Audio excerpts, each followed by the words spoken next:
లింగాపూర్ గ్రామంలో ఉపాధి హామీ కూలీలు నిరసన వ్యక్తం చేశారు. సామాజిక సేవకుడు బీఆర్ఎస్ పార్టీ నాయకుడు నిమ్మరాజుల రవి ఆధ్వర్యంలో ఉపాధి హామీ కూలీలు సమావేశమయ్యారు. మున్సిపల్ కార్పొరేషన్లో విలీన ప్రక్రియ నేపథ్యంలో జీవో విడుదల చేసి ఉపాధి హామీ పనులు నిలిపివేయాలని ఆర్డర్ వేయడంతో ఉదయం పని కోసం వెళ్లిన కూలీలు అక్కడే నిరసనకు దిగారు. కూలీలంతా ఏకమే ప్రభుత్వం మీద ఆందోళన వ్యక్తం చేశారు. మమ్మల్ని నమ్మించి మోసం చేశారని, అభివృద్ధి పేరుతో గ్రామాన్ని, గ్రామ ప్రజలను ఇబ్బందులకు గురి చేస్తున్నారని వాపోయారు.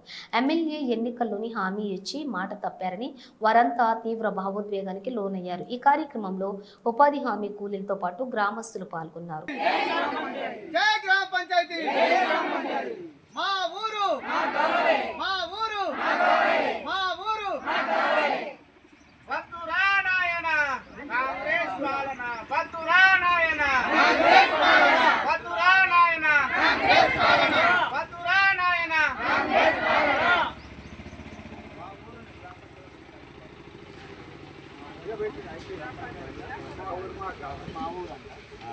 మా ఊరును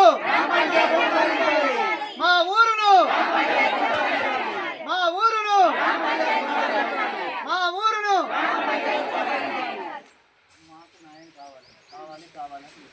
మాకు న్యాయం కావాలి, మాకు న్యాయం కావాలి, మాకు న్యాయం కావాలి, మాకు న్యాయం కావాలి. నమస్కారం.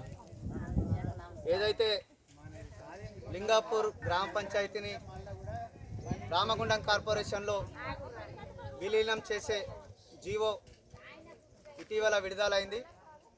మరి వాస్తవానికి లింగాపూర్ గ్రామ ప్రజలు ఉపాధి హామీ పనులను నమ్ముకొని లింగాపూర్ గ్రామం మొత్తం కూడా ఓపెన్ కస్ట్లో, సింగరేణి ఓపెన్ కస్ట్లో భూములన్నీ కోల్పోయి, ఉపాధి కోల్పోయి, వ్యవసాయాన్ని కోల్పోయి, కొన్ని వందల ఎకరాలను త్యాగం చేసి ఇవాళ వ్యవసాయం కోసం, వ్యవసాయ కూలి పనుల కోసం పక్కా ఊరికి మేము వలస పోతున్న నాట్ల టైంలో కానీ, పత్తి టైంలో కానీ మా గ్రామస్తులందరూ వలస పోతున్న సమయంలో ఉన్న ఒక ఉపాధి హామీ పని ఎప్పుడైతే వేసవి కాలంలో 3 నెలలు 100 రోజులు పని దినాలు కల్పిస్తే ఆ పని దినాల్లో ఊరంతా ఒక 300 కుటుంబాలకు పైగా గ్రామ ప్రజలందరూ పాల్గొని ఆ పని చేసుకొని జీవనోపాధి పొందుతున్న సమయంలో మరి ఎవరైతే కాంగ్రెస్ ప్రభుత్వం ఉన్నదో, ఇక్కడ శాసనసభ్యులు ఉన్నారో వాళ్ళు కుట్రపూరిత చర్యగా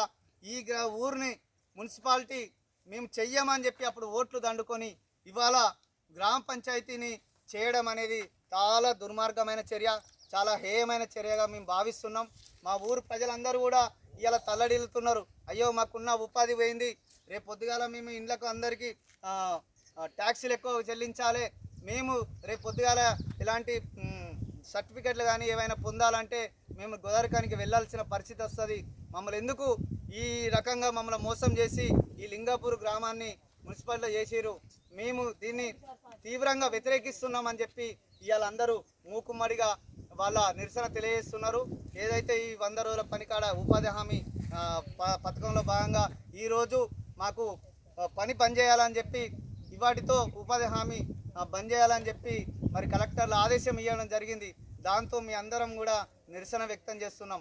గతంలో తెలంగాణ రాష్ట్ర ప్రభుత్వం ఏదైతే ఉందో అప్పుడు ఇలాంటి చర్య జరిగినప్పుడు, విలీన చర్య జరిగినప్పుడు మేము కోర్టుకు పోయి స్టే తెచ్చుకున్నాం. ఆ తదనంతరం అప్పుడు గెలిచిన శాసనసభ్యులు కోరకండి చందర్ గారు మరి ఈ గ్రామ ప్రజల అభిష్టం మేరకు, వాళ్ళ కోరిక మేరకు, వాళ్ళకి ఏదైతే కావాలనో వాళ్ళ కోరిక మేరకే మేము పనిచేస్తామని చెప్పి ఈ ఊరును గ్రామ పంచాయతీగా మళ్ళీ కొనసాగించి దాని జీవో తీసుకురావడం జరిగింది. అప్పటి నుండి మళ్ళీ ఉపాధి హామీ పనులు జరుగుతున్నాయి. యథావిధిగా లింగాపురం గ్రామ పంచాయతీగా ఉంది.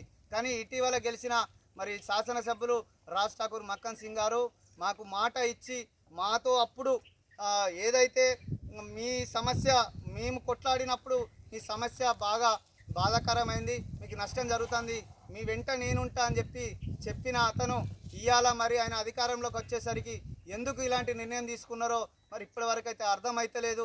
కేవలం రాజకీయ అవసరాల కోసం, రాజకీయ పని కోసమే ఇవాళ లింగాపూర్ గ్రామాన్ని ఒక బోయిలో తోసిందని చెప్పి ఈ సందర్భంగా మేము తెలియజేస్తున్నాం. దయచేసి మక్కన్ సింగ్ గారికి, ఎమ్మెల్యే గారికి మేము ఒక్కటే విన్నపం చేస్తున్నాం.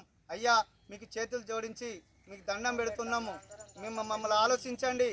మీరు తిరిగి ఈ ఊరిని మీరు గ్రామ పంచాయతీ చేయాలని చెప్పి ఈ సందర్భంగా కోరుకుంటున్నాం. అలాగే ఒకవేళ అది జరగని పక్షంలో ఖచ్చితంగా మేము ఆందోళన కార్యక్రమం చేస్తాం, మేము నిరాహార దీక్షలు చేస్తామని చెప్పి మేము ఇంకెక్కడికైనా మేము వెనుకాడమని చెప్పి ఈ సందర్భంగా తెలియజేస్తున్నాం. జై లింగాపూర్, జై లింగాపూర్.